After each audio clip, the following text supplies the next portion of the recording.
In video games and fiction in general, a desert might be filled with the relics of long-lost civilizations. It might be a region ravaged by war, or it might even be a post-apocalyptic wasteland. They are filled with exotic and dangerous flora and fauna, and you can often expect to take fire or poison damage.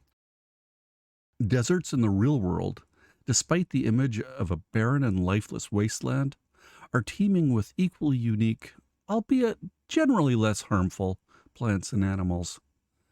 Some, such as the saguaro cactus, are so iconic that they are a shorthand for desert in general, even though they actually only live in the Sonoran Desert in parts of the southwestern U.S. and northwestern Mexico. For all these reasons, factual and literary, I think that deserts are some of the most beautiful places in the world. Hey folks, I'm Rick Lamont, and it's getting to be that time of year where shutting off all the fans so I can record gets more and more unpleasant. Record highs are being set throughout the U.S. And, well, it's hard not to think about deserts. So I have on some comfy shorts. I've swapped my hot tea for iced. And maybe, if I'm really ambitious, I'll head down to the beach later. Deserts are generally defined as a region that receives less than 250 millimeters, or about 10 inches, of precipitation per year.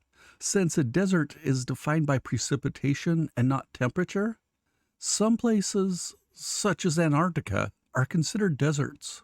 Places that you might think of as a desert, such as much of Afghanistan and parts of the western U.S., receive too much moisture and so are classified as semi-arid or steppe. For most people, however, a desert is simply a place that is sufficiently hot and dry. So for this video, sufficiently hot and dry is a vague but good enough definition. I love deserts. I grew up right where desert, sagebrush steppe, and montane forest ecoregions intermix. We had hot and dry summers with snowy winters. So for me, there is a bit of nostalgia and even homesickness for deserts. And now with my spiffy geology degree, deserts have even more significance. With layers of rock exposed at the surface, a walk through a desert is a walk through time.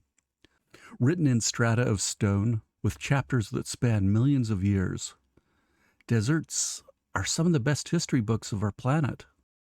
In the real world, deserts are most common at certain latitudes or in the rain shadow of large mountains. They can be found in regions that have suffered significant loss of vegetation. In games, however, deserts are a product of plot rather than physical geography.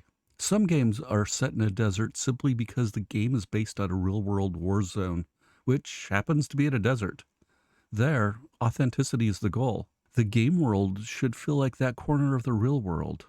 In most games, however, the developers have no such constraints and are free to color outside the lines. Unless all their crayons melted together in the car when the family stopped at a diner somewhere in the Mojave Desert on the way to Disneyland. Still haven't gotten over it. Deserts are such distinct biomes that the gradual transition from forest to grassland to desert that often exists in the real world is frequently replaced with a sharp transition via a magic portal of some sort or another. When I play a game set in a desert or with a desert level, if it is well done, I can feel the heat and the sun beating down on me. I can almost taste the sagebrush and sweat. And I instinctually know that as dangerous as the sun can be, the frigid nights can be even worse. It is a world of deadly beauty. There are unique challenges and unique mysteries, and these lead to unique rewards. Unlike in video games, real deserts are fragile. They deserve our care and require our respect. So tread lightly and travel prepared. You might not find an ancient and deadly relic from a forgotten civilization, but you will find beauty and have awe-inspiring experiences. If you have a favorite video game desert, or real-world desert for that matter, let me know in the comments. And as always, if you like this video or would like to see more like it, you know what to do. Thanks for watching.